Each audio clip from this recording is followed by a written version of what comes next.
Israel's parliament has passed legislation banning operations for the United Nations main aid agency for Palestinians. Israel says the agency has ties to Hamas.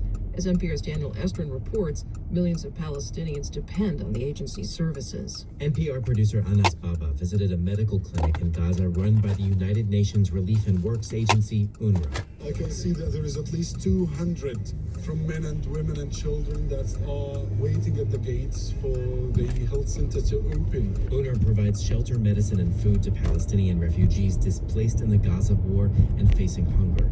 33-year-old Mahmoud Shafi relies on the agency for flour rations.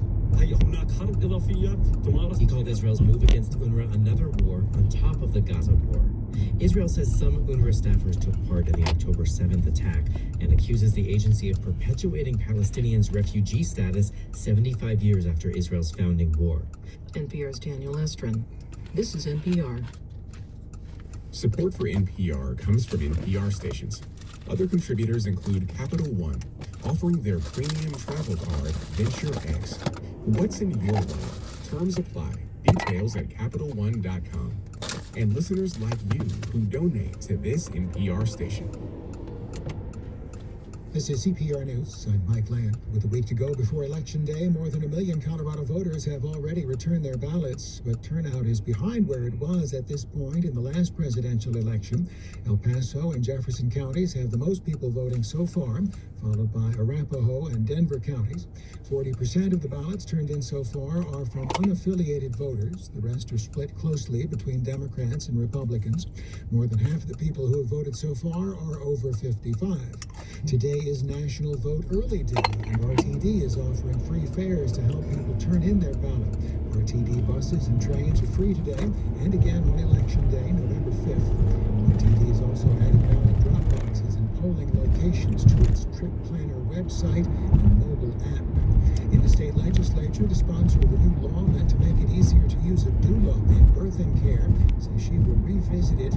That's because 3 months into the new regulatory regime, doulas like Imani Williams of Black in Birth in Denver are struggling to get registered.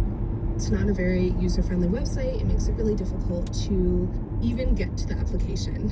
And we are having to go through a lot of hoops when we are not clinical providers. Representative Junie Joseph heard Williams' comments to CPR's Real Talk. I probably need to go back to the drawing board. We need to have conversations with doulas. Joseph has sought to expand coverage for doulas because research shows they can help lower the maternal mortality rate. More than 30,000 new native trees and shrubs are now growing at Pikeview Quarry in northwest Colorado Springs. That's according to a recent announcement from the mining company that owns the land. Reclamation is ramping up at the more than 100-acre site where limestone was mined. Firs, pines, and junipers are among the seedlings that were planted, along with service berries, currants, and choke cherries. The growth of the new vegetation will be assessed after next summer. Around Colorado Springs, mostly sunny, getting windy this afternoon. Same for Metro Denver, with temperatures turning much colder tomorrow. This is CPR News. Support comes from DU's University College with master's degrees and certificates offered online for working adults to update their professional know-how. Classes start January 6th at universitycollege.du.edu. Hi, it's Ari Shapiro. On All Things Considered from NPR, we hit pause on the news cycle for you so you can get a handle on what you need to know and why it matters. Listen every afternoon. Weekday afternoons on CPR News. There's a lot of fear, especially on the right, that the upcoming election won't be conducted fairly. We need to go back to paper ballots, in-person voting, and it's not just a Democrat issue where cheating's involved. I think it's both sides. We break down voting mishaps in Colorado's past, how the system responded, and what you need to know about safeguards in place now. A new episode of Publish, wherever you get your podcasts. It's Morning Edition from NPR News. I'm Michelle Martin. Good morning. Election Day is 1 week from today. In a moment, we'll look at the presidential candidates' Day 1 promises and whether they can actually fulfill those promises. But first, in these final days of campaigning, both candidates are talking a lot about the attack on the U.S. Capitol that happened on January 6th of 2021.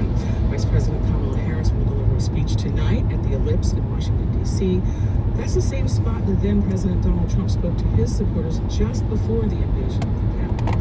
Here is how Trump talks about that day now. This is from a town hall earlier this month on Univision.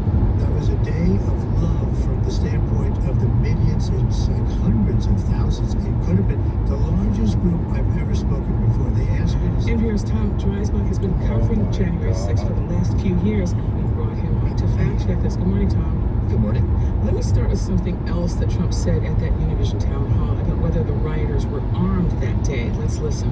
There were no guns down there. We didn't have guns. The others had guns, but we didn't have guns. And when I say we, these are people that walked down. This was a tiny percentage of the overall, which nobody sees and nobody shows. So, Tom, can you unpack that? Yeah, so first, it's important to note that he said we to describe the people who attacked the Capitol. Yeah, I mean, it sounds like he's identifying with the rioters. Is that how you hear that? Yeah, exactly. And that is in line with his promise to pardon the rioters. He's even reposted on social media that, quote, the cops should be charged and the protesters should be freed. And then there's the claim that there were no guns. That is just completely false. I covered the very first trial that came out of January 6th. The defendant was a man named Guy Reffitt. He went to the Capitol with body armor, a handgun. Back at his hotel, he had an AR-15 type rifle. He was convicted and is still in prison, and he wasn't alone. We'll never know how many guns were there on January 6th because there were so few arrests on that day. But we know of about 20 cases involving guns at the Capitol. One rioter outside the Capitol had a revolver, actually shot it into the air twice. And in a case that was unsealed just this month, we learned of another man who brought a handgun onto Capitol grounds and had a small arsenal back at his hotel. Another big topic for Trump is that the January 6th defendants in prison, he calls them, quote, hostages. Here's what he said in a podcast interview earlier this month. Why are they still being held? Nobody's ever been treated like this. Nobody's ever, maybe the Japanese during Second World War, frankly, but, they were held. It sounds like he's comparing the January 6th defendants to the Japanese internment during World War II. So, Tom, tell us more about this. What are the facts here? Yeah, during World War II, the U.S. government forcibly detained more than 100,000 people, not for any crimes, just because of their Japanese ancestry. Most of them were American citizens. When it comes to January 6th, there are about 1,500 people, all charged with crimes. Most have pleaded guilty. A small number of those folks were jailed before their trials because they were accused of serious crimes like assault or seditious conspiracy, or they were considered too dangerous to be released before trial. But most people are allowed home before they go to trial, and in about a third of cases, the defendant has gotten no jail time at all. He has probation. The average sentence, the median, is less than a year in jail, and so there's just really no comparison between these two events. As we mentioned, the Democrat Kamala Harris has also been talking a lot about January 6th. Let's listen to something she said on NBC earlier this month. This is a person, Donald Trump, who tried to undo a free and fair election, who still denies the will of the people, who incited a violent mob to attack the United States Capitol, and 140 law enforcement officers were attacked. Some were killed. Tom, I'm going to ask you to watch the nuances here. This is where I also would like to let our listeners know that suicide is involved here. Right. It is accurate that 140 officers were injured that day. In terms of the deaths, there's some important context. An officer named Brian Sicknick was assaulted with pepper spray that night. He had a stroke and he died the following day. The official cause of death is the stroke, though the medical examiner said everything that transpired on January 6th played a role in his death, and his family does blame the assault. And then in the days immediately after the attack, 2 officers who protected the Capitol on January 6th died by suicide. Their deaths have been classified as in the line of duty, meaning linked to the trauma they experienced on the 6th. That is NPR investigative correspondent Tom Dreisbach. Tom, thank you. Thank you. Whoever wins the White House in next week's election will have a chance to make a splash on that first day in office. But what presidential candidates promise to do on day one and what they can actually accomplish on that day can be very different. We've invited Georgetown law professor Stephen Vladeck here to talk more about this. His expertise includes the federal courts, constitutional law, national security law, and military justice. Professor Vladeck, thank you so much for joining us. Thanks for having me. Okay, so it stands to reason that a new president from an opposing party would have a bigger list of changes on their mind. So let's start with Donald Trump. He's talked a lot about what he would do on his first day. Here is one clip from Wisconsin this past spring. On day one of the Trump presidency, I'm restoring the travel ban, suspending refugee admissions, and keeping terrorists the hell out of our country. like I had it before. How much of this could he do right away, as soon as he takes the oath of office, which is what he's promising here? Yeah, I mean, as soon as the president takes the oath of office, he or she can sign pieces of paper promising to do lots of things. I think the real question with a lot of what former President Trump is proposing is how much of that would actually require exercises of legal authority that would then be challenged in court. I mean, that was what happened with his first travel ban back in 2017. Hard to imagine that wouldn't happen again if that's where we are come January of next year. Okay, let's turn to Kamala Harris. This is her in an August interview with CNN. Day one, it's going to be about, one, implementing my plan for what I call an opportunity economy. I've already laid out a number of proposals in that regard, which include what we're going to do to bring down the cost of everyday goods, what we're going to do to invest in America's small businesses, what we're going to do to invest in families. So she went on to reference extending the child tax credit and investing in affordable housing. Now, the Vice President has not addressed her Day One vision as often as Trump has, so I want to ask you, of course, how much of that can she do, and why do you think she hasn't talked about it as much as he has? I think the second question is a bit easier than the first. I mean, it's been almost 36 years since we've had a presidential transition within the same party.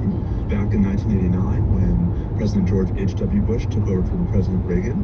And so, I think it's not surprising that when a transition is within the same party, especially when it's someone who was in the prior administration, you're not going to see quite as many visible efforts to symbolically break from the predecessor.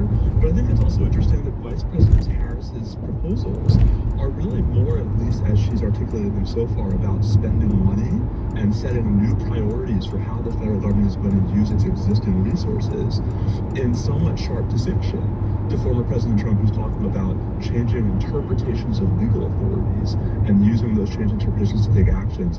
I think for Vice President Harris, the agenda here is much more about restructuring what the federal government already has to shift, however subtly, some of the White House's priorities, some of the Cabinet Department's priorities, and using the money that's already in the bank, so to speak, to try to carry those objectives in force. Recognizing everything you've told us so far, is there something that you could sort of drill down on to say that this is something that a president specifically can accomplish on that first day that tracks with some of the promises being made here? Is there something that you could sort of say, look, this is the difference between the day before and the day after? Sure, I mean, I think the two most obvious things a president can do on day one, the first is they can repeal things that their predecessors have done. So, one of the things that President Trump did is he repealed President Obama's promise to close Guantanamo. But even that promise, as we know, was somewhat illusory. And the second thing is that presidents can take actions that are internal to the executive branch. They can create new offices in the White House. They can restructure personnel. They can reallocate financial resources. And so I think it really is once the president crosses the line from housekeeping and or revoking prior president's directives to trying to make new policy that's going to affect people on the street, that's where you see the line between what's easy to accomplish on day one and what could very often end up in court, as we saw with a lot of former President Trump's day one initiatives. This is helpful. Thank you. That's Georgetown Law Professor Stephen Vladeck. Professor Vladeck, thank you. Thank you. Halloween is just 2 days away, so get ready for your kids to bring home a pillowcase full of the stuff.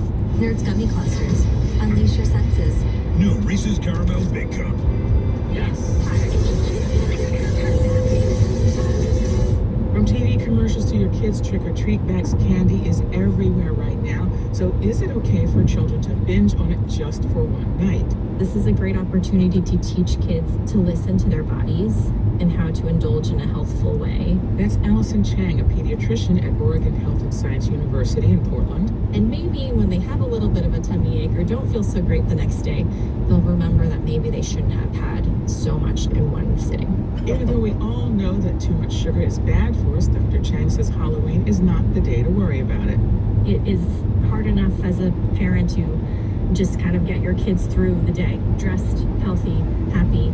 I don't think we need to be worrying about the exact content of a piece of candy. But Dr. Chang hopes families who are offering Halloween candy think of the kids out there with food allergies.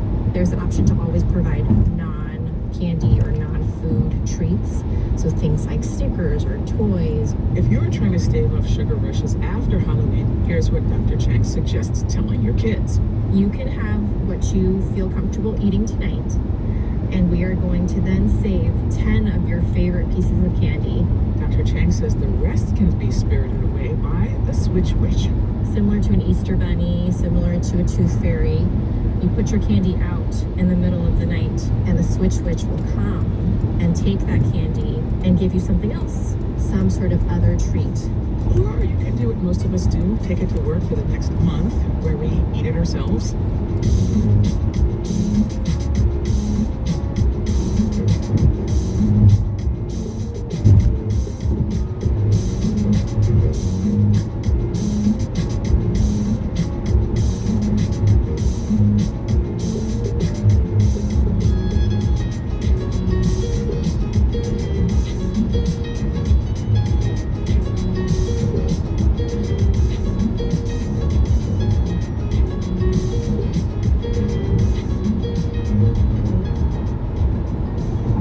This is NPR News. At 6:19 at CPR News, along with the ballot in the mail, maybe you got that really comprehensive Blue Book Voter's Guide. It is helpful, but just the size of that book can be intimidating. And there is maybe an easier option. Some Colorado high school students have built an app and a chat bot using artificial intelligence to help people register to vote and understand what's on the ballot. Feels good because not everyone has this opportunity to have the accessibility of just coming in there and doing it so fast. We will meet those young people and hear about their invention to make voting easier a little later in this hour. And next this morning, a decades-old mystery. During World War II, an unknown amateur photographer took hundreds of pictures of Paris. Who was that person and what else did they see? Is it even possible to find out? Well, that is next on Morning Edition. Thank you for being here this morning on CPR News. Support comes from Urban Lights, offering in-store lighting design services to the public. Their 20,000 square foot showroom has new lighting trends, ceiling fans, and home decor near I-25 and South Santa Fe Drive. Support comes from Boulder Ensemble Theater and the Ballads of Paula Aguilar, a comedy about votes, sperm, and knowing one another. Now through November 3rd at the Dairy Arts Center. Tickets at petc.org. Have you ever received someone else's ballot in the mail? Maybe a relative who's passed away, or someone...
house to unwrap some of the carefully boxed prints. One shows a German soldier on the street looking at a map. The caption, "Mr. Fritz wonders where his carcass will rot one day." The pictures were donated to the museum 25 years ago by a man whose father had them. He didn't know the photographer either. Et donc voilà, c'est un acte de résistance. It was an act of resistance to take and develop these pictures and write the mocking comments, says Mango Riquez. They showed what the occupation was really like. As the investigation dragged into its fourth year, Glossar says he was at once discouraged and obsessed, like a cop in front of a cold case. There were moments where I say, oh, it's time to give up. You'll never find. But I continued. He discovered a second, smaller collection of the photos,